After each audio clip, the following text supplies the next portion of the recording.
All right, buckle up because today's deep dive is taking us straight into, well, angel territory. And not the kind you see on greeting cards. Yeah. We're talking about the potential to actually connect with angels as real energetic beings. At least that's what this text seems to suggest. Yeah, connect is putting it lightly. This goes way beyond your typical angel imagery.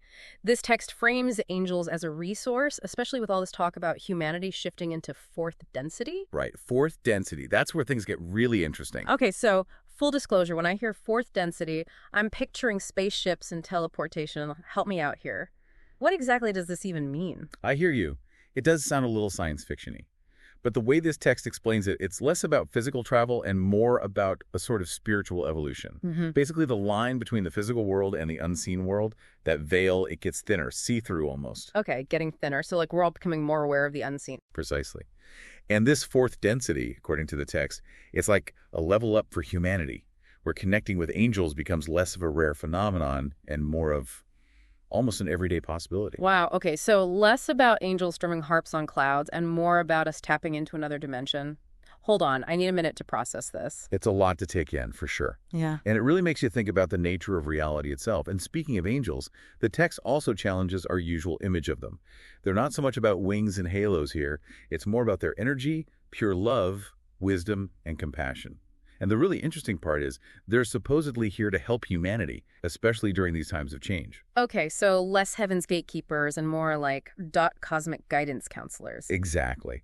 But how do we actually get in touch with these beings, these energies? The text highlights some practical steps, prayer, for example, but not just reciting memorized words. Right, like sending a strongly worded letter to the universe. Something like that. It's about coming from the heart, being genuine and honest about what you're struggling with, what you need guidance on. That's how you open that door, according to this text. Speaking of opening doors, I gotta ask about this sleeping with angels meditation. Is it as amazing as it sounds? It definitely sparks the imagination. But on a serious note, meditation is all about quieting the mind, right? Creating space for subtle communication. So it makes sense that the text would suggest this as a way to tune into angelic frequencies. Okay, I'm getting a mental image of an angel rocking out to my brainwaves, and I'm strangely okay with it. But besides meditation and prayer, what else can we do? Any other cosmic hacks to connect with angels? You know, the text actually puts a lot of emphasis on gratitude. Not just saying thank you, but really feeling it. Appreciating the good things in life, big and small. Apparently that really resonates with angelic energy. Interesting. So it's like sending out a beacon of positivity, and the angels are drawn to that. It makes sense. It's like a universal language, right? So now I'm curious. The text mentioned Damien Eccles' books. Is he like the angel whisperer or something? That's one way to put it. Eccles is supposed to provide more in-depth information on working with specific angels and their unique energies. So if you're looking for more tailored guidance, like, okay, I need help with this specific area of my life, his books might be a good resource. So less about general angelic vibes and more of a directory of specialties? Exactly. And that brings up a really important point from the text. Yeah. It emphasizes that this isn't just about us asking angels for favors. It's about collaboration, working with them for the greater good. Right. So it's less of a cosmic vending machine and more of an interdimensional brainstorming session. Precisely. Wow. This whole conversation is really making me think differently.